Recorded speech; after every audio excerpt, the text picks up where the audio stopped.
Thought about Minnesota this week, and I think the whole problem occurred because the mayor kept Minnesota policemen from aiding ICE in its efforts.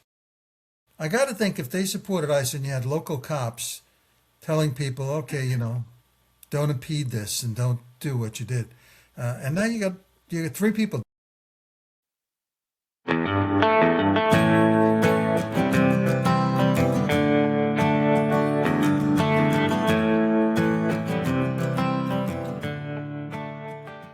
Hey, everybody, welcome back to Markets and Madness.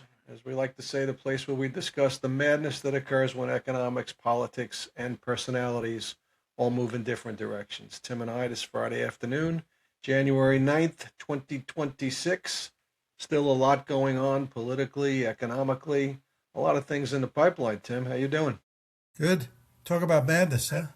Well, Yes. it's the right title, Markets and Madness. Yeah. We're Yeah, seeing both. we're living through madness now. Civil war between states and the federal government. We got a lot of crazy things going on. It's Charles Dickens. It's the best of times, the worst of time.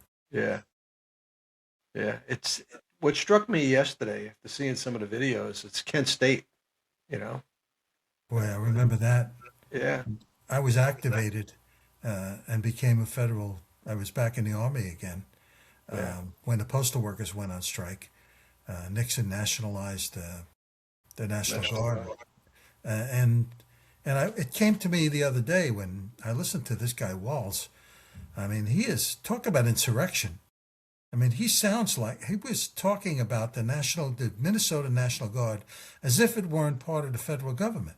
He kept saying, these are our guys and these are, Yeah, your school neighbors and teachers, your and yeah, friends. yeah. What if you were in Ohio and you got activated by Trump and sent to Minnesota? Are you facing off against the Minnesota National Guard? Is that what's happening here? And Yes, it comes in the face of maybe what 3 months ago they were saying question orders if they're not valid. So I mean, I was a National Guardsman and I was became a federal troop and have live rounds in the gun facing postal workers. Were these legitimate orders? You know, what if I had a question now? What kind of well, position would I be? I don't know if you saw the DA for Philadelphia coming out and saying we're not going to let ICE agents come in here. Make sure if you do anything illegally, if you try to apprehend citizens of this great state, um, we're going to try you, and the president can't pardon you for a state offense. This is something that you think hard about what you're doing when you come to Philadelphia and you're going to arrest people.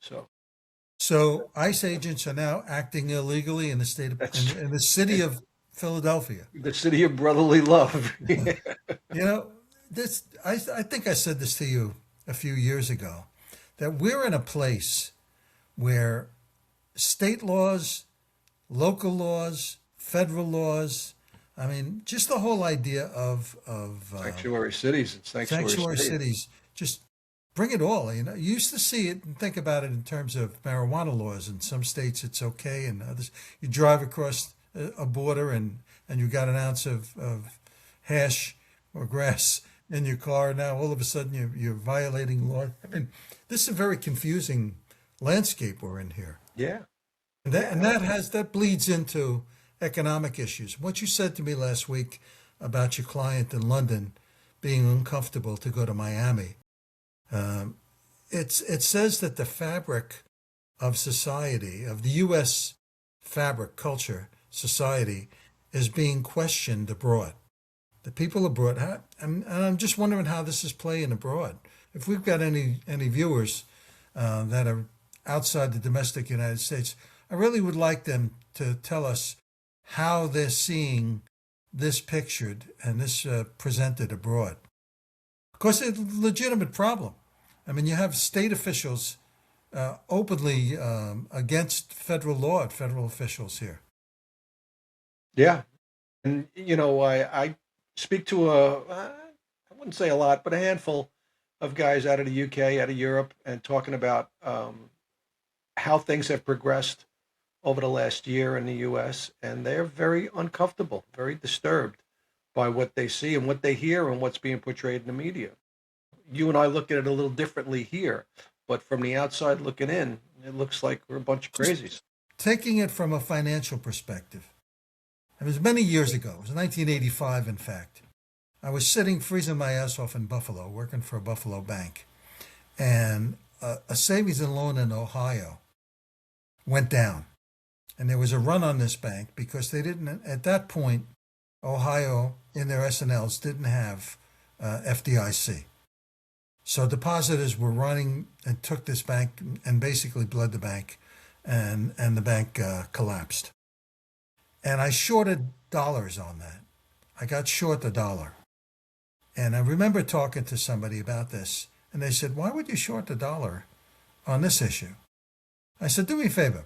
Pick up the phone, call Switzerland, ask for any Swiss, and tell them that people are lining up outside a U.S. financial institution and can't get their money back. And then see if they ask you for a bid for dollars."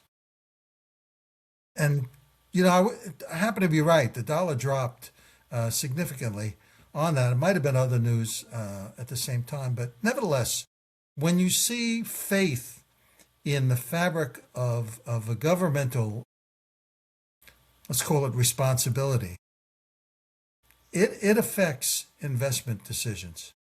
And maybe it's too much of a reach to say what's going on in Minnesota might threaten the dollar, but I'm uncomfortable. We always say things don't matter until they matter, you know, and and here we are, we're looking at it saying, I don't know if I really want to be long dollars into this. This is a scary time. Well, you want to be long dollars after the Venezuela thing. I mean, Yeah. that was really bullish. So, the dollar fundamentally is fine, unless you see Ohio National Guardsmen fighting Minnesota National Guardsmen. Yeah, Confederate flags, Yeah. people from South Carolina coming up with Confederate flags. It could be very disturbing. Yeah. Yeah, I remember I had a female friend who was from Alabama, and the first day I met her, she said, "The war is not over." That's right. That's right. Yeah, so Yeah, people still live we're it. at a point now where routine political problems have exploded into a point now inside the domestic confines of the U.S. That could have financial ramifications. Yeah. It's who's the insurrectionist? You know, Trump was accused of January 6th. We just celebrated that anniversary the other day. The January 6th riots, Trump was an insurrectionist, tried to take down the government. Now you have states that are openly telling their constituents to defy federal law enforcement, you know. Yeah, I thought about Minnesota this week, and I think the whole problem occurred because the mayor kept Minnesota policemen from aiding ICE in its efforts. I got to think if they supported ICE and you had local cops telling people, okay, don't impede this and don't do what you did, Right. and now you got three people dead, right? There was two in out west Portland? someplace. Yeah, Yeah, something in Portland. Portland. Yeah. Portland. I don't know what happened there. No, Um, it's not getting the same press that this woman is yeah. getting, and it's just a sad, sad story. I'm sure the National Guardsman feels horrible. I'm sure that everybody around that just feels, Yeah, this guy it's apparently something had to. 36 stitches from a previous similar act. Yeah, 6 months ago he was run down. It's unthinkable, you know. Yeah, In this country, it's unthinkable that and and I saw a clip. You're talking about local police, and I didn't get the full gist of it, but it seemed like a police's body cam talking to an ICE agent, saying, "Make sure you don't speed. Make sure you don't, break any local laws because we're here." So really, yeah, it's just so bizarre. It's just, it used to yeah, be that the FBI wouldn't talk to the local, New York City police and who wants jurisdiction. Now we're going completely the other way. yeah, they pissed off guys like Sipowicz back then. It's, It's kind of different most now. people won't get that reference, but there And you let's go. shift into the markets here. Yeah. Bonds are concerned about this Trump's request for a much bigger military budget. Yeah. Going to increase Uh, it by half a trillion. Yeah, and he's saying, well, tariffs will take care of that. And the Supreme Court's saying, oh, not so Yeah, sure. hold off on that. Yeah, Yeah. So the Supreme Court ruling is a factor weighing on the bond markets in a big way, I do think. any day, right? Well, it was due today, I think, and then they Yeah. said, no, we're not going to do it today. You got a holiday next week, Martin Luther King, I think it's Monday, right? Is it Monday? I thought it was later. I thought it was the week after, but you might be right. I don't know. Yeah. So that decision is going to impact the bond market, which of course will roll into stocks. This I mean, we've been bullish on stocks, and fundamentally we like it. And we're talking about GDP looking at over 5%. We've been singing the song really for a while now. But people are buying stocks with impunity. I mean, they're sort of checking off on their calendar. Okay, next Thursday we're going to break 50,000, and so from a purely technical standpoint, it doesn't go up when everybody's long. So the question is everybody long? You know, leveraged market is long. Yeah, it's certainly trading like people still need it. Every day it goes up. Every day it goes up. Right. Doesn't it? And there's a million people waiting there saying, "Well, I didn't get in, but I'm going to buy the break." They're still around, Yeah. so the support underneath as well. Nevertheless, uh, And I've seen too many times be. euphoria. I really thought they would be selling in the first couple of weeks. People taking some profit from the huge gains that we had. We're looking at 30, 40, 50, 60% returns on some of these portfolios. Talking Well, to I'll one tell guy. you what I love. I loved it a year ago, and I love it now. Is defense stocks. You gotta like them because Trump clearly wants to bolster that sector up, But I read something that capping was, the capping the $5 million to yeah, CEOs. yeah. I don't think that'll hurt the stocks. Do you? But it wasn't just that. Wasn't there more to it? Wasn't he having a review of? I don't know. I thought there was something more than just capping compensation. Well, you remember why I liked it a year ago? And you got nervous at Doge when Doge showed up. You said the defense budgets are going to get hit, and I said, well, if we do, everybody else is going to 5% of GDP. Where are they going to buy? They're going to buy U.S. defense companies. And those orders are in and they're there. And these defense companies are going to live off that for years. So I feel very comfortable owning defense. And I own the oil service companies. I think they're fine. Usually, so I had somebody say to me yesterday, it's odd. These stocks still held ground even though the price of oil came down. And it's not the price of oil. Usually, traditionally, that'll drive that. But these guys are not going to be able to answer their phones. I mean, I need 5 drillers over this way. I need a barge going that way. And, I need pipelines being built. This is big stuff Yeah, for the the oil more service supply that companies. goes out there, the more these guys are working. Yeah, I think so. And that's if you look at a chart, you'll see that corollary. I think is breaking. If I was sitting in an arbitrage desk, I would be short the product and long the Yeah, I know drillers. you said that a year ago. I said it a year ago, and the drillers came down with the product, Hmm. so it didn't work. But the earnings got to be great on the drillers, pipelines and the carriers. So defense stocks and that I think will survive a meltdown. Now, do you see a meltdown in the technical sector? Because they're still talking about great earnings. These guys are still talking about doubling and Yeah, tripling again. as I said, I expected people to be taking profits in the new year, and that hasn't that hasn't happened in any of the sectors. The market just keeps going up. One thing I wanted to talk about, I saw part of the Trump interview with Hannity last night, and I'm not a big fan of Hannity. I think he just argues for the sake of arguing. He's an Irishman in a bar. That's what he is. Yeah, he argues just to argue. So I really, try not to watch him.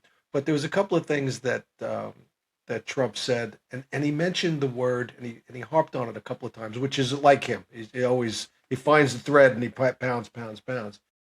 And he said affordability. They brought up Mandami. You know, how does Mandami feel about it? And that was Mandami's big thing. You know, affordability, affordability. And now Trump is trying to do some things about affordability, housing prices. He's got Fannie and Freddie. I think it was $200 billion in mortgages he wants them to buy to lower the rates in the back end.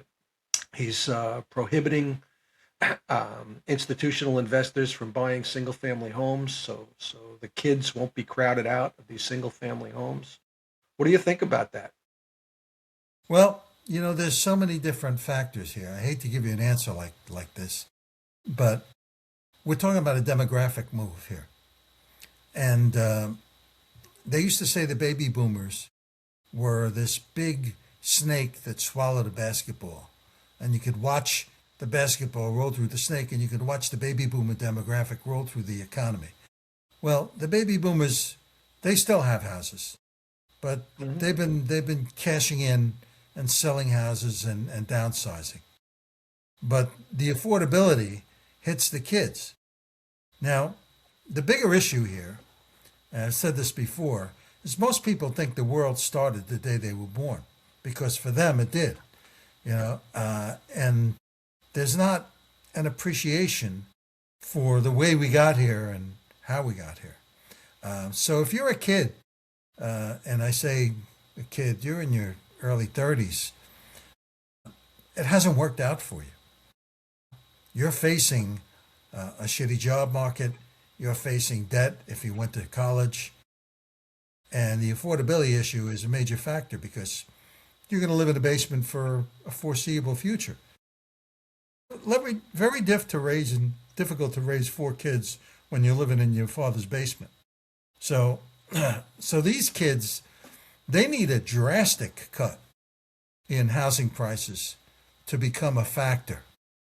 So with that as a backdrop, and what does Trump have to do to make housing affordable, make the quote American dream affordable? Well, you got to get mortgage rates down to some reasonable number.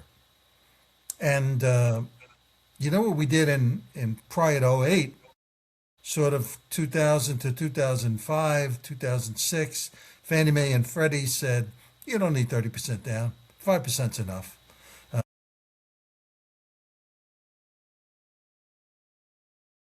Your equity is going to increase because just look at the chart. Housing prices haven't gone down for They don't 40 go down. years. So housing prices didn't have to drop to give us that crash in '08. They just had to stop going up because we had banked on that appreciation. And that's my fear. If Trump is selling something, I don't see how he can provide it. I don't see how he can get these housing numbers down to a level to make it affordable for that generation, whatever it is, 25 to 40-year-old generation. That's the demographic. And they're well in it. I mean, you got to hope at least a third of them are going to inherit wealth from the boomers. So they're okay. But it's the bulk of them that's not. And the boomers, by the way,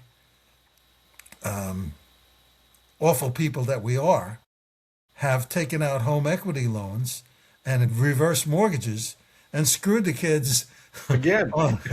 Right? So, so that's a really loaded question. So I think his only answer is try to get the 10-year down, try to get mortgage rates down.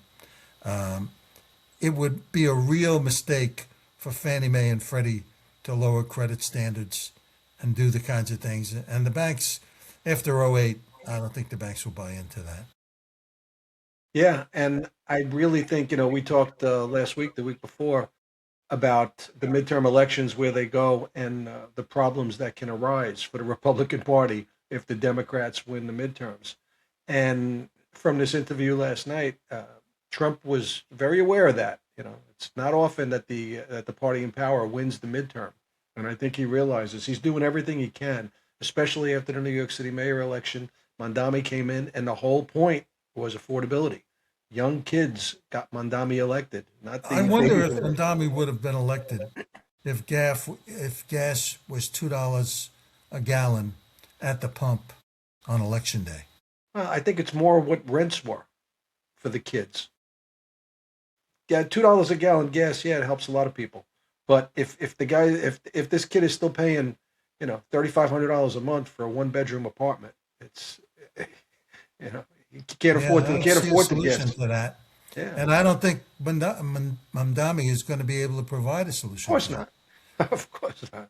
So, But that is was it going to the take a year for New York to blow up? yeah. I guess that's the question investors got to look at before that midterm, because the midterm is certainly the biggest event on the horizon. Everything, yeah. It's everything. Yeah, true. I don't know if I'd But say yeah, everything. I think the Ukraine is a big deal. We got wars and a lot of things happening, but in terms of your long-term investor, that election, that midterm election means, yeah. I think it's huge. We ran a short last week saying if the Republicans lose, is it the end of the GOP for the next 8 to 12 years? I think so. Yeah. I think so because Carville is saying, bring in Washington D.C. and bring in Puerto Rico, get 4 more Stack the Senate Supreme votes, Court, back to Supreme impeach Court. Trump again. So everything he's going to try and do is going to be out of, If it's you going look to at make the it really. things they've done, they're not really willing to stop at anything. I don't think I've ever seen a climate quite like this. I mean, you're talking about you use the word insurrection. It is insurrection, and they're perfectly happy with that.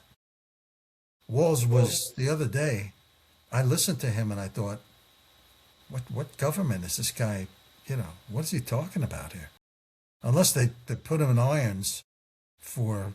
I mean, he presided over a buy for vote scheme to the tune literally of billions of dollars, taxpayer money going to buy votes, and how's I it? read something that said that that's the reason why he was picked by Harris as the VP, because just the day after he raised something like 50 or 70 million, some crazy number that was historic within 24 hours.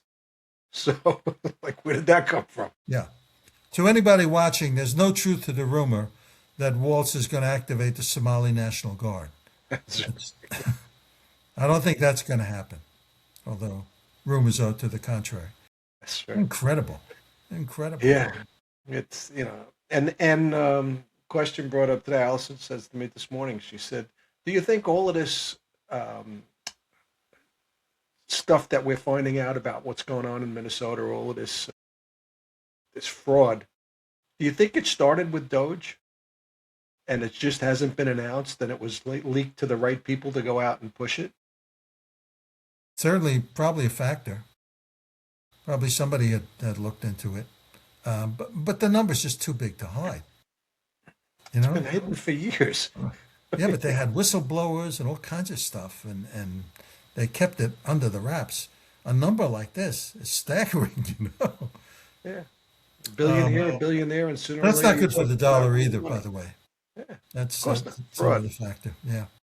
How was it? Everett Dirksen, senator, who said a billion here, a billion there, and sooner or later you're talking about real money, right? So Now it's $1 trillion. that's right. Yeah. Oh, there's been no inflation. No. So from a market standpoint, everybody's long, and everybody is looking to buy. It's going to take 3 ratchets down in order for this thing to really plummet. You need sort of 3-5% corrections before the dips get their fill.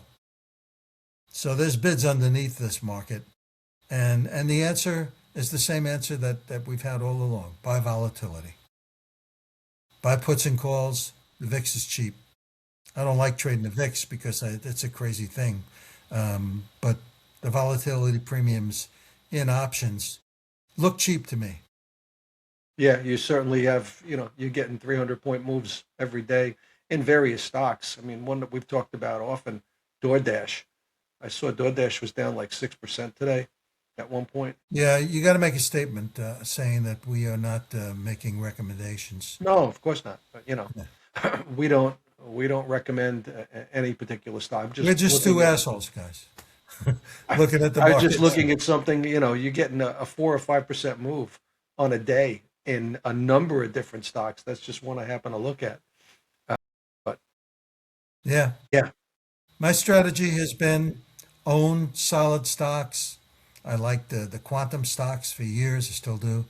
Um, you know, IBM, Microsoft, I guess Google. Those are great. Own a small amount of them, and look for companies that are going to suffer, and maybe some puts on those to sort of balance your portfolio. And that's the way I've been playing it.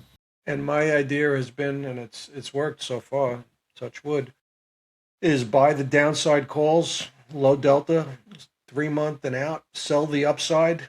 Um, and if nothing happens, you're doing it at roughly zero cost. If the market continues to grind higher and doesn't get you taken out, then you're The thing I okay. like about that strategy is you neutralize the time premium. Yeah. When you buy calls, the time premium just eats away.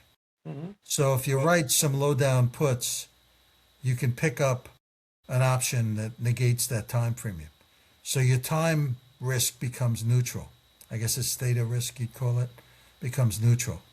Yeah. Um, That's why we call it zero. You're doing a zero cost. Buy the downside, sell the upside. That's my protection. I'm using the option as insurance. yeah, but as these things rally, Yeah. they bite you in the ass. It's Well, you easy. It's you easy do to, it far enough away where yeah, you're still getting some protection on yeah, the downside, yeah. but And you're buying vol. You're buying and vol. you're buying vol if it's moving in your direction. When you're buying the puts and it's going down, well, now you're short vol. If you, if the market's going up and you're buying those, if you're buying the puts and it's going down, you're long vol. If you're selling the calls and it's going up, you get short vol. And if you exercise, you got a gamma trade. Yeah. Yeah. So you have a gamma trade. I trade the delta all the time as well. So when the market moves at one point, all right, buy 50 shares of this, sell 50 shares when it pops, Yeah. and try to play that game. And now you're in gamma. Yeah. So it's A little too esoteric for yeah, for this, the I man on the think. But street. But I think that's been my strategy, and thank goodness it's worked so so big well. events, the Supreme Court. That's a huge event. If the Supreme Court rules on the tariffs one way or the other, Trump's got a way around it. Let me just point out, I guess, on that, I've always thought a tax, from the standpoint of what Congress is approved to do, is a tax on citizens. But a tariff is not a tax on citizens. A tariff is a fee assessed to a foreign entity, which may or may not pass through to a U.S. citizen. So I don't see in any way, and I'm not a lawyer, but from a legal standpoint, how can you call a tariff something that Congress only has authority on? I thought the president has the right to assess fees to foreign entities and Well, say, that's what the you know, Supreme you Court's want going to, to decide if he is the. well, I just don't understand how they can say that, uh, is a tariff a tax? Can be, but it's not. It's not because the tax is on a foreign citizen. I thought by definition, on a It's a domestic second citizen. derivative or third derivative tax. Well, it could be a tax and maybe not because you don't. It might not be passed along. It depends on the foreign exporter whether or not they choose, or the domestic retailer. But it's not a tax directly on U.S. citizens, and that's, I thought, what the Constitution was about when it gave Congress the responsibility to rule on taxes on U.S. citizens. So if there's a lawyer in the crowd, make this argument as a friend of the court someplace, because I think it's something that Supreme Court should be cognizant of. But hey, you know. A All lot of right. things are up in the air these days. But all right, Okay. Tim, good talking to you. All right. Yeah, have a All the good night. best.